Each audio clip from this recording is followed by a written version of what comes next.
de las finanzas del gobierno nacional, no a resolver los problemas estructurales de la economía del país.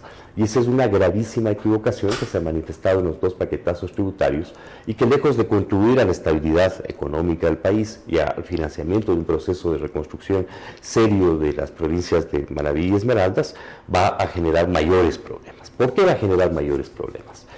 Primero, porque lejos de estimular a una economía que está enfrentando una crisis y que requiere medidas que protejan la producción, protejan el empleo, incentiven el consumo, como es el caso de la ampliación de las salvaguardias, por ejemplo, lo que va a generar es mayores presiones recesivas, como es también el caso del incremento de los impuestos, ya sea el impuesto a las gaseosas y a las cervezas que son de consumo universal. Por eso digo se habla de, precisamente en la mañana estaban los directivos de la industria alimenticia y habla de 116.000 tenderos que se verán afectados, son cifras importantísimas. Sí, van a ser afectados los tenderos, van a ser afectados naturalmente porque la disminución de consumo va a afectar a los tenderos que hacen una parte sustantiva de su negocio. El 60% de su ingreso son bebidas gaseosas y cervezas. Precisamente porque venden las cervezas y las gaseosas. Entonces vamos a tener una crisis en los tenderos más pequeños que hacen trabajos de comercialización en cada esquina de cada barrio, de cada ciudad, y vamos a tener, además de ese efecto en los comerciantes minoristas, vamos a tener también un efecto grave en las industrias de producción de estas bebidas, que son industrias que generan una parte significativa del PIB. Entonces es previsible una caída del empleo en estas industrias y una caída también de los impuestos que pagan estas industrias al fisco. Por lo tanto, la misma subdirectora del SRI advirtió la semana pasada en su comparecencia en la Asamblea Nacional que el incremento del IVA va a tener un efecto recesivo incluso respecto a los ingresos que prevé el SRI. Se habla de entre un 20, 25, 30% de disminución de ingresos por el IVA, que es la principal fuente de ingresos tributarios del Estado. Pero se habla de esta disminución antes de la subida, se habla del problema que vive el país frente al tema económico. Antes de la subida ya se habla de que hay menor recaudación del IVA. Así es, el primer trimestre ha registrado una caída de las recaudaciones del IVA, pero las medidas que se han adoptado, tanto los impuestos a las bebidas, que son en definitiva una forma de gravar el derecho de la gente a curar o a superar la sed, que es una necesidad fundamental de todos los seres humanos, como el incremento del IVA va a tener un efecto aún mayor, porque efectivamente los índices de consumo van a disminuir y lejos de que se estimule el consumo como un instrumento para estimular la producción y estimular el empleo, las medidas van en el sentido inverso. Es por eso que podemos advertir que esas medidas van a tener un efecto catastrófico. Pero hay algunos otros temas conexos que no están siendo adecuadamente evaluados.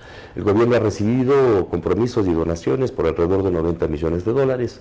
El presidente Correa habló de unas líneas de crédito contingentes de organismos como el BID y la CAF que llegarían alrededor de 600 millones de dólares. A los pocos días del terremoto el 16 de abril, China suscribió un crédito de 2.000 millones de dólares. Están negociando un crédito con el Fondo Monetario Internacional, cuyo volumen no ha sido de dominio público, pero que será también una cifra significativa. Hay un paquetazo de 300 millones de dólares que fue aprobado la semana pasada. La semana pasada mismo se aprobó ya en primera discusión un paquetazo por más de 1.000 millones de dólares. El gobierno va a recoger entre 4.000 y 5.000 millones de dólares. ¿Qué va a hacer con esos recursos? ¿A dónde van a ir cuando todavía no existe ni siquiera una estimación objetiva de los daños ocasionados por el terremoto? No existe todavía una estimación final de los daños ocasionados.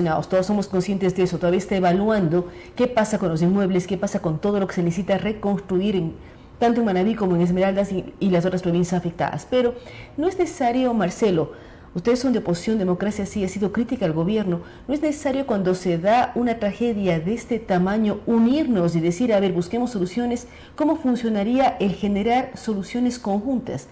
Usted habla de que se recaudarían 5.000 millones de dólares, pero no podemos dejar de mencionar que el hueco del presupuesto general del Estado era mucho más grande.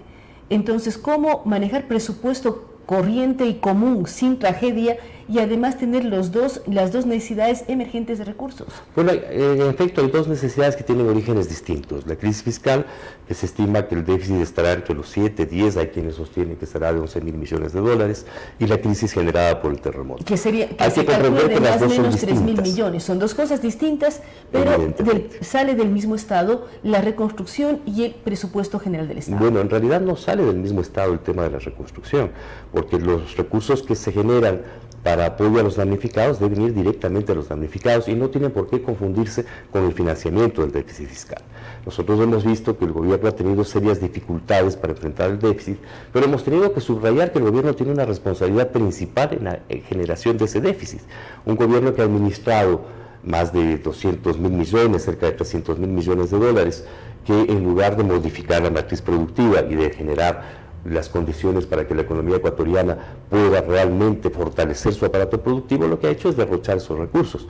Las consecuencias son que la caída de los precios del petróleo, la sobrevaloración del dólar, le han llevado a la economía a una situación de crisis gravísima, en la que se estima que la caída del Producto Interno Bruto este año puede estar entre los 3 a los 7 puntos del PIB, lo cual es una cifra realmente de grandes dimensiones para una economía como la ecuatoriana, que tiene un Producto Interno Bruto aproximadamente de 100.000 millones de dólares. Pero el caso del terremoto es un caso que tiene una gran sensibilidad de la ciudadanía ecuatoriana, de la sociedad civil, que se ha movilizado masivamente en un acto que enorgullece a todos los ecuatorianos en solidaridad con las víctimas y que ha movilizado también a la comunidad internacional. El fondo del terremoto tiene que ser administrado conjuntamente por el gobierno y por la sociedad civil. De otra manera van a existir... No mezclar las dos cuentas. Evidentemente, son dos cuentas distintas.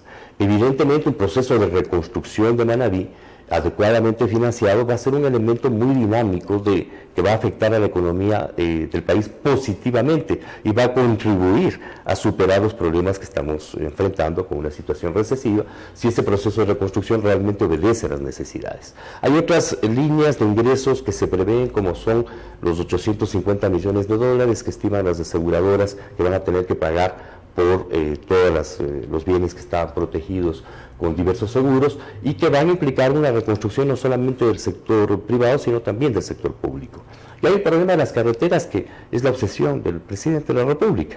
Él no está preocupado porque los ciudadanos de Manabí puedan comer aunque sea una lata de atún, sino cómo se van a reconstruir las carreteras. Pero si esas carreteras fueron construidas en este periodo, si esas carreteras estando en el piso se cayeron, es evidente que no han tenido la estructura adecuada para enfrentar un sismo de esta naturaleza y que las empresas que construyeron esas carreteras tienen que rendir cuentas y los contratos tienen que rendir cuentas respecto a los daños ocasionados de las carreteras. Por lo tanto, la obsesión por la reconstrucción de las carreteras no es la primera línea. La primera línea del proceso de reconstrucción es la reconstrucción del tejido humano. ¿Qué se va a hacer con los huérfanos y las huérfanas, con los viudos y las viudas, con los heridos? ¿Cuáles son las cuantificaciones reales de la rehabilitación de la población de Manabí fundamentalmente, que ha sufrido estas consecuencias fatales, y también de la población de Esmeraldas, que está excluida del programa de reconstrucción que presentó el presidente Correa la semana pasada?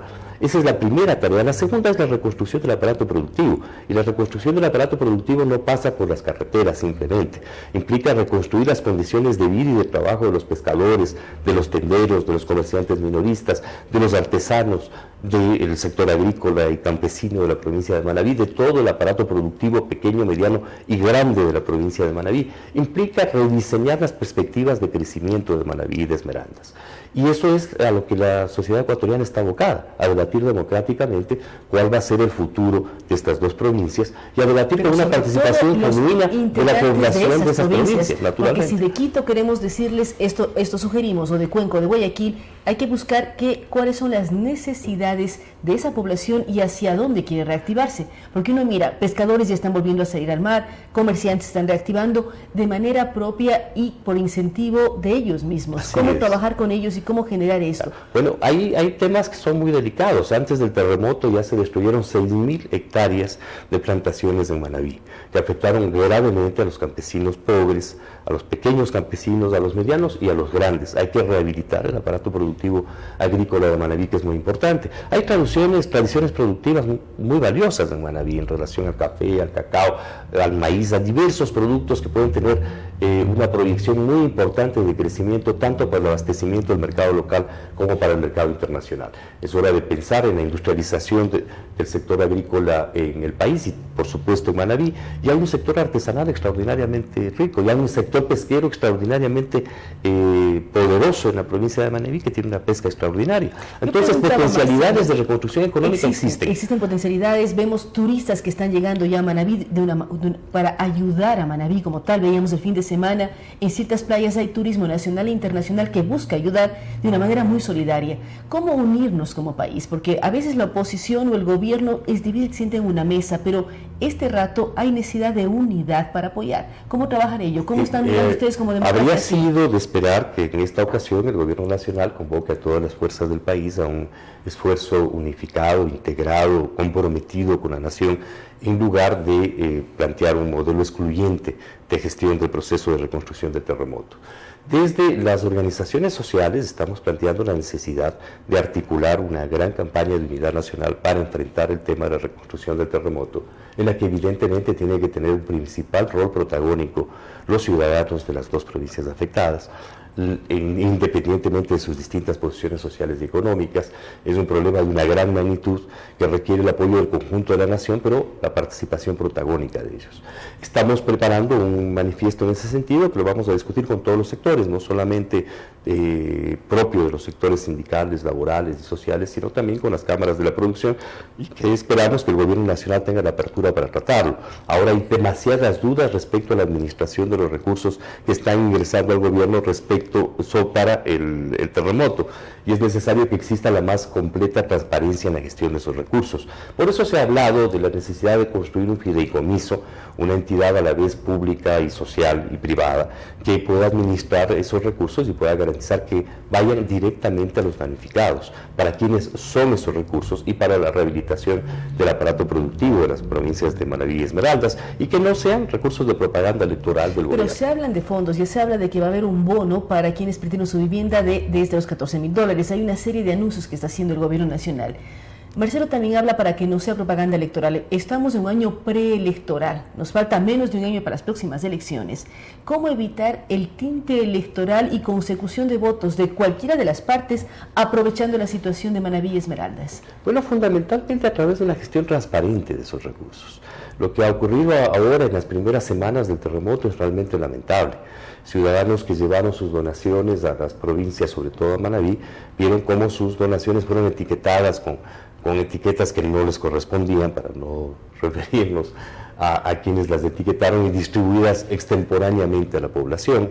Las Fuerzas Armadas ingresaron varios días después, hubo un retraso en la determinación de la participación de ellos en un proceso de esta naturaleza, lo cual generó efectos negativos adicionales. Y por supuesto, la gran pregunta que tenemos y la gran necesidad que tiene la sociedad ecuatoriana es priorizar la reconstrucción de las provincias afectadas, del tejido humano, social, económico y cultural de las provincias afectadas, y no permitir que el terremoto se transforme simplemente en un negocio, en quienes firman los contratos para rehacer las carreteras, en quienes firman los contratos para rehacer las viviendas, como si el problema fuese un problema de construcción de obra pública y no un problema de construcción y reconstrucción del tejido humano, social y cultural de estas provincias, que es prioritario a los otros aspectos. El proceso de reconstrucción productiva implica rehabilitar esas 6.000 hectáreas destruidas antes del terremoto inclusive, y las que fueron destruidas por el terremoto. Implica reactivar el conjunto de la capacidad productiva de la provincia, y además es una gran oportunidad para reflexionar en profundidad cuál es la perspectiva hacia adelante de Manabí. Y trabajar también la parte psicológica, cómo garantizar confianza y seguridad a las personas que siguen viviendo en las ciudades colapsadas, cómo demostrar que tienen la mano amiga del gobierno, de los ecuatorianos, para que se mantengan allí y hacer un análisis profundo de la situación geográfica, situación de suelo, situación de terrenos para la reconstrucción. Son procesos largos, Marcelo. ¿Qué pasa con el tema del año electoral? ¿Cómo están trabajando ustedes en perspectiva de las próximas elecciones? Tomando en cuenta lo que pasa en Manabí y Esmeraldas, pero ¿qué ocurre en el resto del país cuando estamos ya en un proceso de identificar candidatos, identificar opciones, planes, proyectos, programas? Bueno, en primer lugar quisiéramos subrayar que todo el trabajo que hemos hecho desde Democracia Sí, militantes de todo el país y de Manabí, lo hemos hecho no en relación a propaganda electoral. Consideramos que es inmoral utilizar un acontecimiento de esta naturaleza en función de la propaganda electoral, de manera que no hemos salido ni en los spots publicitarios ni en los videos en relación a estos temas de ayuda que la población de Manabí merece y requiere de toda la población ecuatoriana y del gobierno nacional, sin ningún tipo de etiqueta ni manipulación de carácter electoralista. En el caso de Democracia Sí estamos enfrentando realmente un fraude electoral. Nosotros ¿Por qué presentamos... enfrentan ustedes un fraude electoral antes de las elecciones? Precisamente porque se ha usado el Tribunal Contencioso Electoral para dejar sin efecto 187.602 firmas que presentamos en el Consejo Nacional Electoral como parte de los requisitos para Es decir, el a registro ustedes electoral. no han dejado, a Democracia Sí todavía no está registrado pese a la entrega de firmas. Sí, pese a haber cumplido todos los requisitos, el presidente ordenó en una sabatina que se dejen sin efecto las firmas y el Tribunal Pero no Contencioso son Electoral procedió en ese independientes los sentido. poderes, el poder electoral del poder ejecutivo, como Marcelo Por eso- señala que el presidente ordene en una Por eso sabatina. señalamos que hay un fraude electoral. El presidente de la República interviene sobre el Tribunal Contencioso Electoral, el Tribunal Contencioso Electoral, sin tener ninguna competencia en los procesos de inscripción de las organizaciones políticas, interviene sobre el Consejo Nacional Electoral. Además, ordena algo que es insólito en el derecho universal. No hay juez en el mundo de ninguno de los ámbitos del derecho constitucional, civil, penal, electoral, comercial, mercantil, laboral, que tenga facultad alguna para dejar sin efecto la firma de ningún ciudadano. La firma es la expresión de la voluntad soberana de las personas, y dejar sin efecto la firma de 187.602 ciudadanos es un acto de violación masiva de los derechos humanos, de los derechos a la identidad y a la personalidad de 187.602 ciudadanos, y a los derechos políticos de los adherentes de Democracia Sí. De manera que hemos impugnado esa resolución, esa sentencia del Tribunal Contencioso Electoral está en la Corte Constitucional. En la Corte Constitucional. Y si la Corte Constitucional, como es previsible, lamentablemente, aquí lo previsible no es que las Cortes actúen con rectitud y en cumplimiento de la ley, sino todo lo contrario, como es previsible que no lo haga, estamos previendo realizar las acciones internacionales correspondientes para proteger los derechos de ¿Cuándo democracia. presentaron sus reclamos a la Corte Constitucional? Porque vimos los procesos para la convocatoria a un referéndum para el tema de la reelección inmediata del presidente Correa, que tomó X número de días. ¿Cuánto tiempo está el pedido de ustedes en la Corte Constitucional? Nosotros hemos hecho 3 planteamientos, 2 de una consulta popular respecto al conjunto de las enmiendas que lesionaban derechos establecidos en la Constitución de Montecristi, que son regresivas y por lo tanto anticonstitucionales. La primera la presentamos en diciembre del año 2014 y fue inadmitida en el mes de abril del 2015. La segunda presentamos en abril del 2015 y nos enteramos, por arte de Birli Birloque, que había sido inadmitida en octubre del 2015 porque nunca nos notificaron. Todos estos acontecimientos revelan una actuación irregular de la Corte Constitucional. Cuando el grupo AIPAME presenta una propuesta de consulta popular, se tramita inmediatamente. No sé cómo se llame, pero es conocido por el pueblo ecuatoriano como el grupo AIPAME. En lo cual es evidentemente una expresión de que la Corte Constitucional no opera como un órgano de protección de las normas constitucionales del país, sino como un instrumento accesorio de las vanidades personales del presidente Correa. Y planteamos además un proceso revocatorio del mandato del presidente Correa, que el Consejo Nacional Electoral también lo inadmitió, declarándose a sí mismo juez de revocatoria. Es decir, el CNE pretende que él tiene que definir si hay o no causal de revocatoria de una autoridad pública electa, lo cual es absurdo, porque si el CNE dice que hay causal de revocatoria, no se necesitaría el proceso revocatorio. El juez de la revocatoria es el pueblo ecuatoriano, el que debe decir si una autoridad debe o no ser revocada, no el Consejo Nacional Electoral. Esa legislación secundaria emitida por el CNE carece completamente de sentido y fue emitida para proteger al presidente Correa e impedir que un proceso revocatorio tenga lugar. Y en el caso del proceso de registro de Democracia Sí, nosotros cumplimos todos los requisitos el 2 de febrero de este año, del 2016, y vamos a hacer todas las acciones legales para garantizar que este nuevo movimiento político ecuatoriano pueda estar en la papeleta electoral del 2017, contra viento y marea, como se estila ahora en Ecuador, donde se violentan los derechos democráticos. ¿Pero les dan los tiempos o no? Porque si ustedes ya tienen un fallo del Tribunal de lo Contencioso Electoral, en este momento están ustedes apelando este tema en la Corte Constitucional, ¿cuáles son los tiempos, Marcelo? ¿Y cuáles son los tiempos en que se puede tomar decisiones al interior del año electoral? El Consejo Nacional Electoral tiene que concluir el proceso de calificación de las organizaciones políticas hasta agosto de este año. Nosotros tenemos varios meses todavía, hemos seguido una intensa campaña de recolección de firmas, numerosos ciudadanos se han adherido a Democracia Sí, este golpe de violación de nuestros derechos políticos y electorales ha sido respondido generosamente por la ciudadanía. Hemos presentado nuevos paquetes de firmas y vamos a seguirlo haciendo, al mismo tiempo que estamos realizando todas las acciones legales correspondientes para proteger los derechos políticos de los adherentes del movimiento y el derecho del pueblo ecuatoriano a pronunciarse por una opción alternativa en la papeleta electoral del 17.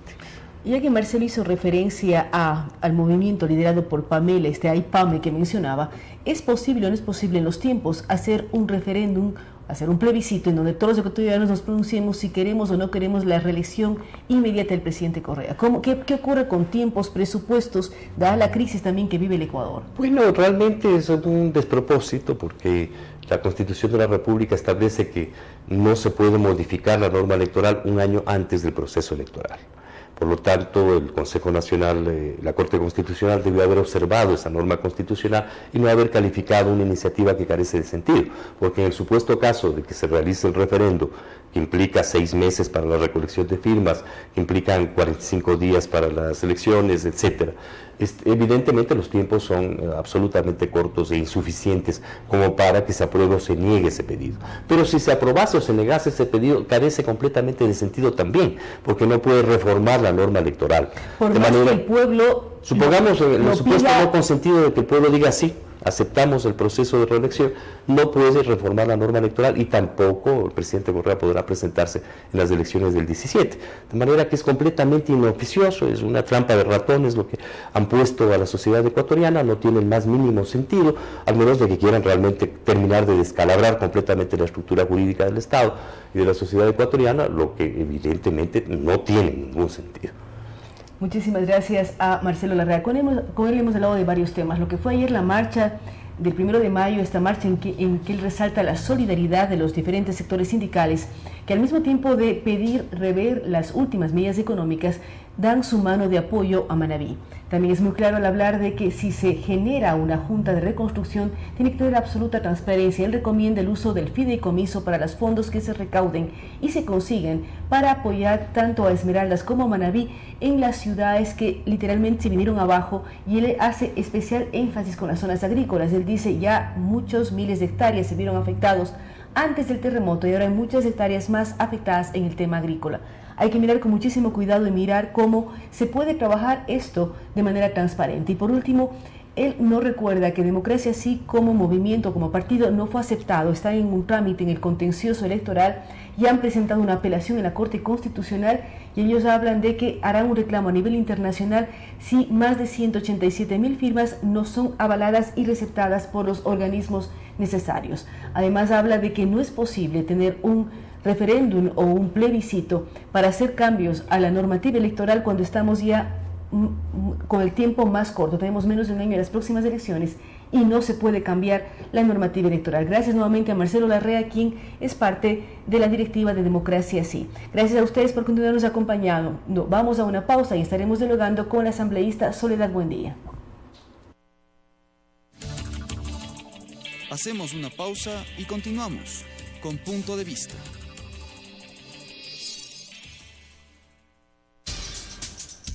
Telesucesos es un canal de televisión comprometido por entero a la noble tarea de comunicar con responsabilidad. Somos un medio de comunicación que educa, informa y entretiene con una probada ética profesional. Canal 29 se identifica plenamente con la nueva televisión de vanguardia. Somos Telesucesos, porque Quito TV.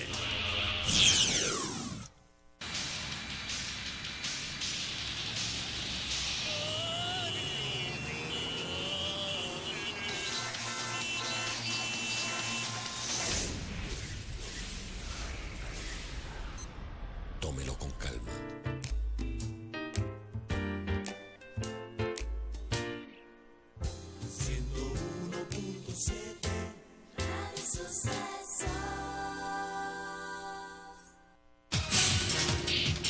Telesucesos es el primer noticiero de texto en la televisión ecuatoriana.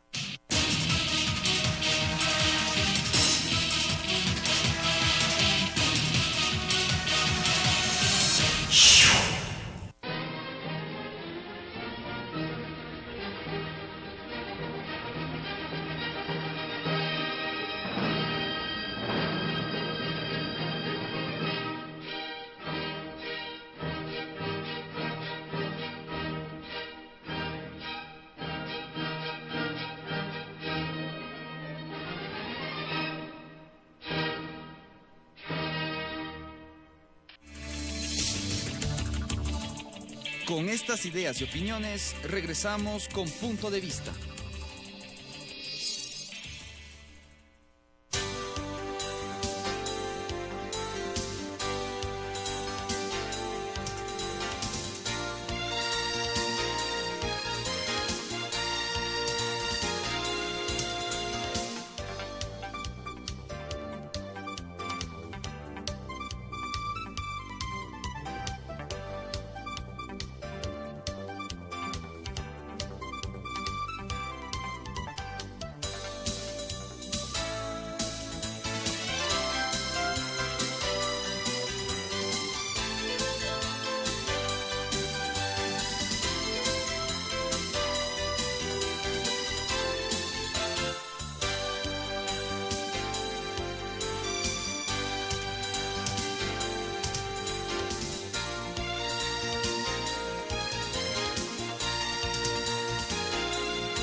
Son los bordados. Gracias por estar con nosotros. Continuamos en este espacio de Punto de Vista con la asambleísta Soledad Buendía, asambleísta de Alianza País, con quien queremos hablar sobre las reformas que se están planteando como medida de emergencia para que exista la solidaridad, como señala el señor presidente de la República, a través de nuevos impuestos de toda la población. ¿Qué pasó el fin de semana, Soledad? Trabajaron ustedes el día sábado, fue aprobado en primer debate ya la reforma planteada por el señor presidente, vimos el trabajo de la comisión. ¿Cómo analizar la situación país con las reformas? Gracias, Claudia, buenos días y buenos días a los amigos que nos siguen.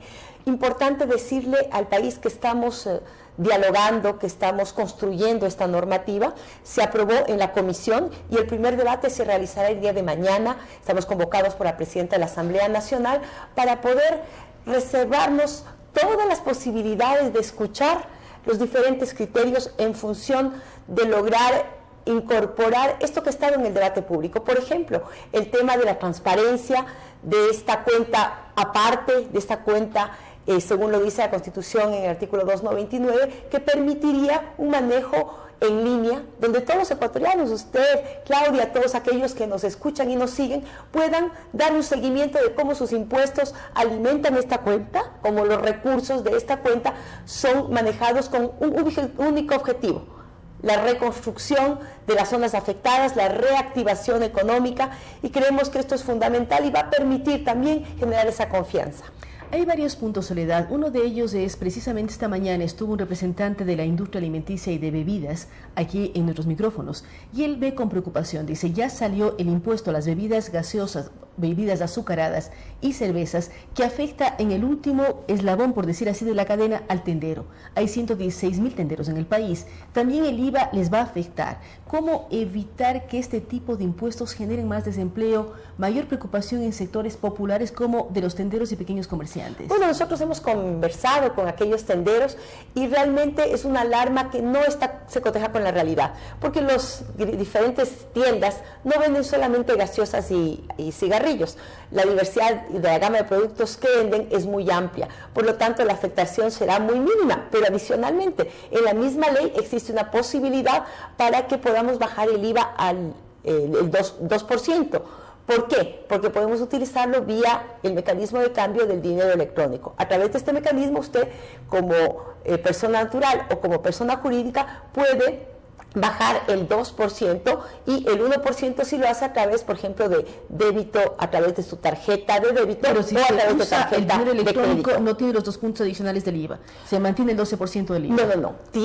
Es una norma que, bueno, Ya, estaría ¿cómo entender eso? Sí. aquí. Por ejemplo, para las zonas afectadas no habría este incremento, será devuelto para los consumidores de manera inmediata, pero para el resto del país existe el incremento del 2%, subiría al 14%, pero si yo utilizo el dinero electrónico, vuelvo al 12%, por lo tanto no habría ningún tipo de afectación. Le devuelven, exactamente, se utiliza como medio de pago el dinero electrónico. Por lo tanto, si lo hace también a través de las tarjetas de débito, tiene el 1% que le devuelven. Por lo tanto, es un mecanismo que incentiva. Aquí es importante entender las medidas no como una sola, sino como una integralidad. que nos permiten a través de política pública también responder, incentivar. Aquí estamos buscando incentivar al sector productivo y mucho más con esta ley que estamos tratando. Se busca, por ejemplo, medidas como extender estas reformatorias que lo que buscan es darle la posibilidad de inversión.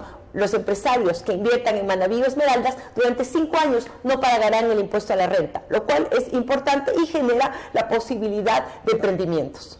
Hay una serie de elementos, Soledad, y usted ponía énfasis en el tema transparencia, en generar una cuenta única donde se manejen los fondos que son para la emergencia. ¿Qué ocurre con los préstamos que está consiguiendo el Estado para la emergencia también? ¿Y qué ocurre también con donaciones internacionales? Uno mira lo que está planteando Naciones Unidas, el programa PNUD y otros sectores para generar donaciones e ingresos de recursos para el país para el tema de la crisis y la reconstrucción de Manabí y Esmeraldas. ¿Cómo se van a manejar todos estos fondos? Claudia, para información de nuestros amigos, todos los recursos que serán destinados con el objetivo de la reconstrucción estarán en una cuenta especial, en una subcuenta que permitirá un control en línea y un manejo absolutamente transparente. Adicionalmente, la ciudadanía puede generar las veedurías, los observatorios que permitan este control ciudadano importante y que fortalece la democracia y que va a fortalecer la confianza en que estos recursos se manejen de manera adecuada. Usted menciona un factor clave, es la confianza. Confianza en que los recursos se manejen de manera adecuada y confianza también en los empresarios que quieren invertir en Manabí sin pagar impuesto a la renta. ¿Qué parámetros está generando la Asamblea Nacional para generar confianza?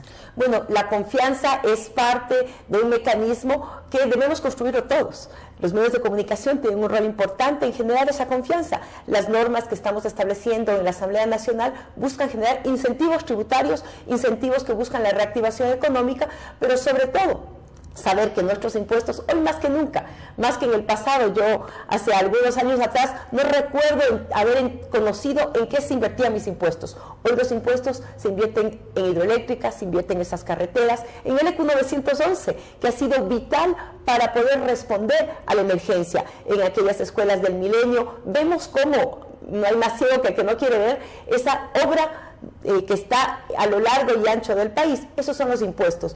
Hoy sabemos en qué se invierte y ahora con esta cuenta única vamos a poder tener un seguimiento en línea mucho más puntual que va a permitir generar una medida de confianza. Si yo le digo, Claudia, mira, aquí está, soy un libro abierto, pues genera también un mecanismo de confianza. Ahora toda la ciudadanía debe también confiar en este proceso y ser partícipe, participar, involucrarse de manera adecuada, también genera esos mecanismos de confianza.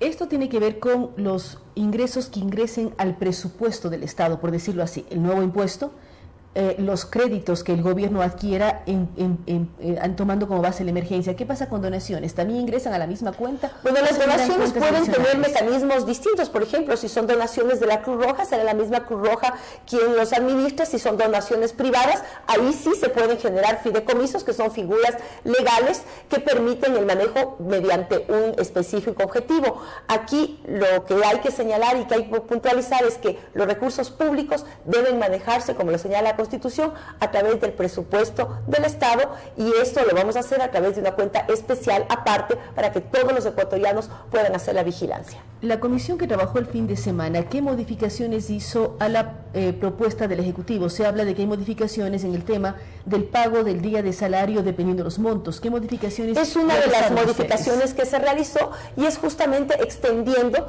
Se había señalado que hasta $5,000 deberían los ciudadanos ecuatorianos aportar un día de sueldo durante 5 meses en el caso de sueldo. mayores. Nos han preguntado mucho a través de redes sociales.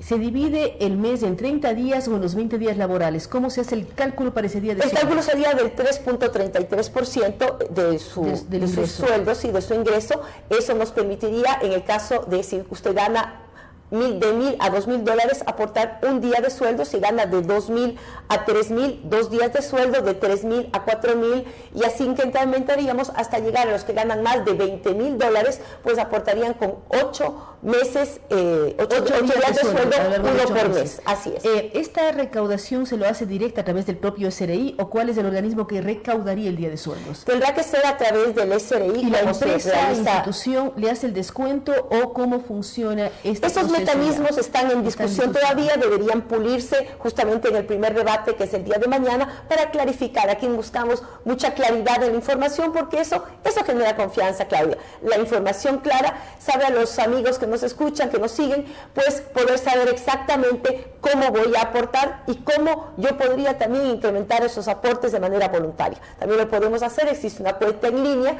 que ya está, y a través de ese mecanismo también podemos hacerlo. Se están generando una serie de mecanismos, hay cuentas de donaciones en línea, cuentas de compras en línea que apuntan a ayudar a la zona de desastre. Como Asamblea Soledad, ¿qué otros temas están tratando para ayudar a Manabí y Esmeraldas? Porque están las leyes, pero ¿qué más está haciendo la Asamblea, que incluso no tuvo trabajo directo en Quito durante los días después del desastre que ocurrió en Manabí? Así es, generamos, por ejemplo, un mecanismo que se llamó Ayudatón, que fue una cadena a través de los medios legislativos, donde estamos recolectando recursos para la reconstrucción, reconstruir las viviendas de nuestros hermanos manabitas y esmeraldeños. Nosotros suspendimos por una semana pues las actividades legislativas y nos volcamos al territorio. Yo estuve en Esmeraldas, en Manabí, el mismo día del terremoto, ya estuvimos en Esmeraldas buscando dar esa mano, porque legislar desde un escritorio es muy complejo. Creemos que hay que legislar conociendo el territorio, habiendo vivido esos momentos tan difíciles que vivieron nuestros hermanos manabitas y esmeraldeños. No es lo mismo entender esa lógica, verlo por televisión en las imágenes, que estar ahí, que abrazar a doña María, que la hija de doña María Estefanía te abrace su experiencia, y te llore. Soledad, de ir enseguida a estas zonas, unas zonas que sufrieron muchísimo y siguen sufriendo, y además después de que varios días siguió temblando la tierra y tenían pánico de volver a tener un techo sobre sus cabezas. Pues Claudia, realmente muy doloroso, es vivir una pesadilla, es decir, aquí ¿qué pasó? Parecía que nos habían bombardeado, sentir el dolor y vivirlo, y no es que alguien te haya contado, sino dormir en el portal con aquellos hermanos que se les cayó su techo, o aquellos que tenían terror de entrar a su vivienda porque podía a través de las réplicas caerse parte de la misma.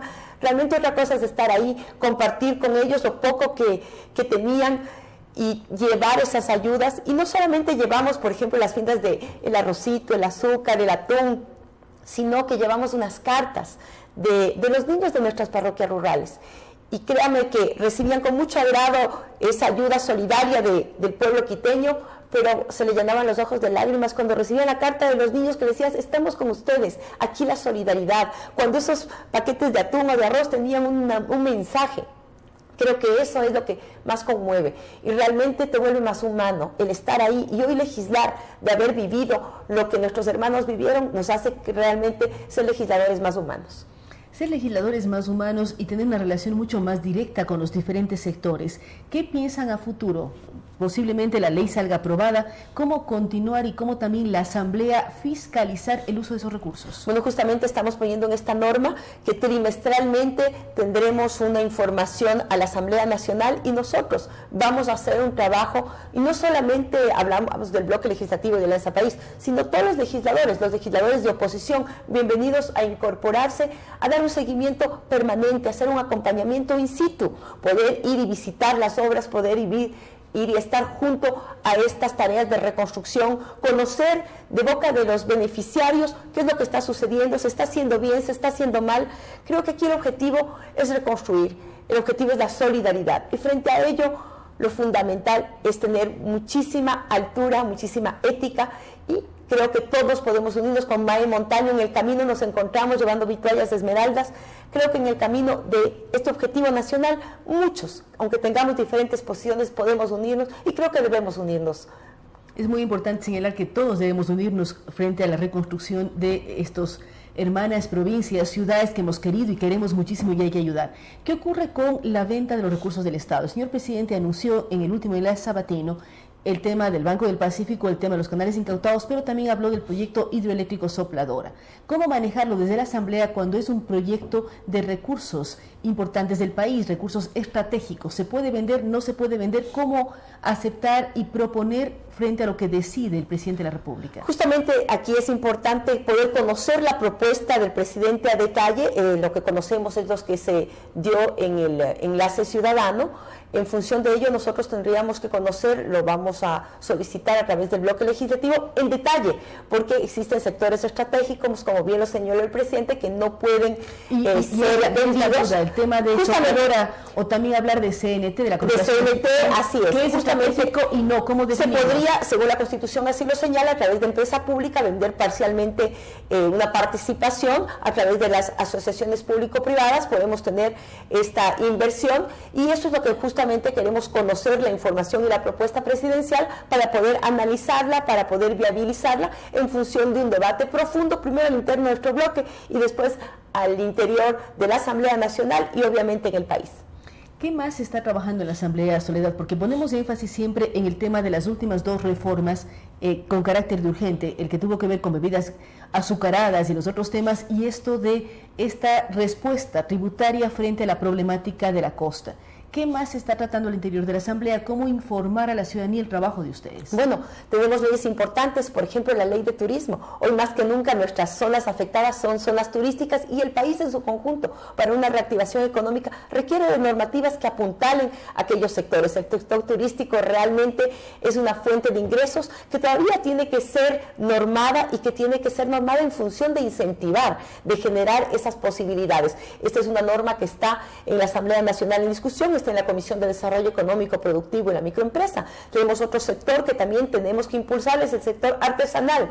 Estamos justamente construyendo con los sectores artesanales, con los diferentes artesanos en todo el país, una ley para el artesano. Esta normativa la estamos también tratando en la Asamblea Nacional, y que en próximas sesiones seguramente ya la tendremos en primer debate, y creo que será fundamental para generar trabajo, para generar incentivos y apoyar el emprendimiento. Tenemos otras leyes que quizás son menos coyunturales, pero que no son menos importantes, aquellas leyes que buscan luchar contra el maltrato animal.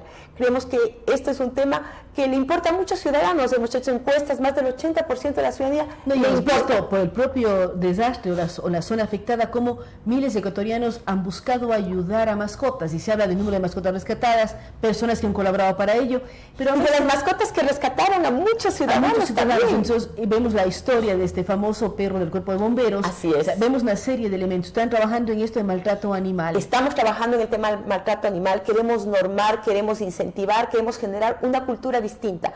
El maltrato animal, sobre todo, afecta no solo a los animales, sino a la sociedad en su conjunto. Y si luchamos contra él, vamos a generar una sociedad distinta, en donde no se maltrate ni a los animales, ni a los niños, ni a las niñas, ni a las mujeres. Vamos a generar una cultura diferente, un comportamiento distinto. Estamos incorporando una reformatoria para que los animales no sean vistos como cosas, para que la violencia sexual contra los animales sea tipificada y sea encarcelados aquellas personas que lo realizan, porque son mentes realmente que están deformadas y que podían agredir a una niña, a un niño, a un adolescente. También apoyo psicológico a esas personas. Claro que sí. Hay comportamientos que no logramos ni siquiera comprender. Totalmente de acuerdo. En la normativa estamos señalando justamente que se inserten políticas públicas de apoyo psicológico, claro que sí, pero que haya una sanción, porque no podemos permitir que estas personas, en el sur de Quito, se denunció la violación a una perrita. Pocos días después, esas mismas personas, en principio, según las denuncias de la ciudadanía, violaron a una niña. Eso es lo que queremos prevenir. Buscamos una sociedad distinta, una sociedad sensible, donde haya cero tolerancia a la violencia, venga de donde venga, con los animales, con los niños, las niñas, los adolescentes, las mujeres.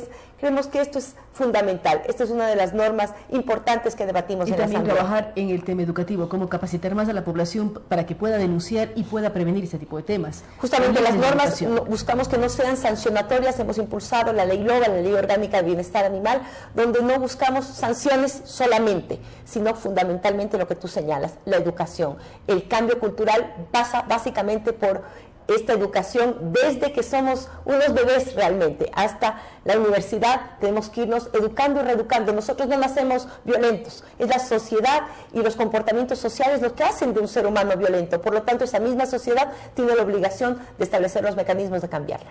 Muchísimas gracias. Gracias. Buen día. Recordamos que ella es asambleísta de Alianza País. Hemos hablado del trabajo del fin de semana en el nuevo proyecto de reforma tributaria como una respuesta a lo ocurrido en Manabí. Ella es muy clara al hablar de que se generará una cuenta diferenciada dentro del propio presupuesto general del Estado, una cuenta especial para el manejo de estos recursos, que además será una cuenta en línea para que todos los ecuatorianos podamos mirar cómo se está invirtiendo, qué recurso está ingresando, cómo se está gastando para la reconstrucción de Manabí y Esmeraldas. Es la forma en que ellos demuestran o quieren hablar de transparencia frente a los recursos adicionales que ingresarán al Estado para la reconstrucción de Manabí y Esmeraldas. También ella ha hablado de las diferentes tareas de la Asamblea Nacional. Hay leyes en procesos que tienen que ver con reactivación turística, con tema artesanal, con maltrato animal, una serie de elementos que demuestran el trabajo que ellos realizan al interior de la Asamblea Nacional. Gracias nuevamente a Soledad, buen día, y a todos nuestros invitados. Recordamos que el día de hoy hemos hablado con Jorge Ceballos de la industria alimenticia y de bebidas. También hicimos una conexión con Venezuela, con Gabriela Reyes, una ciudadana venezolana que habla de la situación en Caracas, en donde ellos no tienen racionamiento de energía eléctrica, pero tienen agua 1 o 2 días a la semana. Una situación muy dura se vive en Venezuela. Y también ha hablado de que en 4 días se recolectaron 2,5 millones de firmas para la convocatoria a referéndum, en donde se podría hablar de una revocatoria de mandato al presidente Maduro.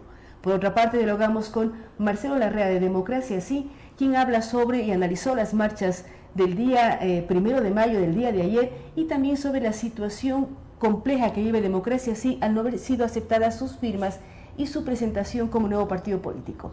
Queremos agradecer en este momento a nuestros anunciantes, recordarles que Chevy Plan nos da alternativas para vehículos, no importa si es solo para pasear o para trabajar, tener un auto es posible con Chevy Plan. Planifica la compra de tu nuevo Chevrolet sin intereses y con las cuotas más bajas del mercado. Esto solo te ofrece Chevy Plan, porque planificando sales ganando. Hoy hemos llegado a ustedes con el auspicio también de MAF, la empresa de agua de Quito, Humana, que se preocupa por la salud nuestra, de nuestra familia y de nuestros colaboradores, por parte también de la Cooperativa Policía Nacional, quien nos habla de la importancia de ahorrar en una cooperativa presente en las 24 provincias del país. Volvemos a mencionar a Chevy Plan y la posibilidad de tener carro propio.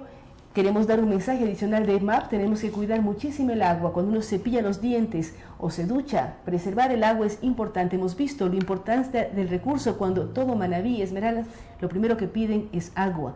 Agua potable, indispensable para la vida. Y también recordarles que otra opción para un vehículo es Kia y Kia Cerato, que nos dan diferentes posibilidades de contar con un nuevo vehículo cómodo, elegante y lujoso. Gracias a ustedes por habernos acompañado. Estaremos a partir de las 7 horas el día de mañana en Radio Sucesos y Telesucesos.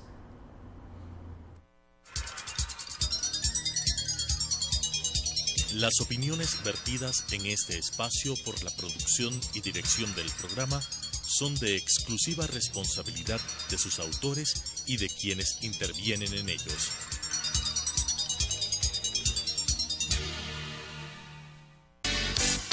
Sucesos presentó Punto de Vista, pensamiento libre y crítico. Día a día buscaremos diferentes visiones para la comprensión de la realidad del tercer milenio. Punto de Vista, un espacio que une noticia, análisis y opinión. Hasta la próxima.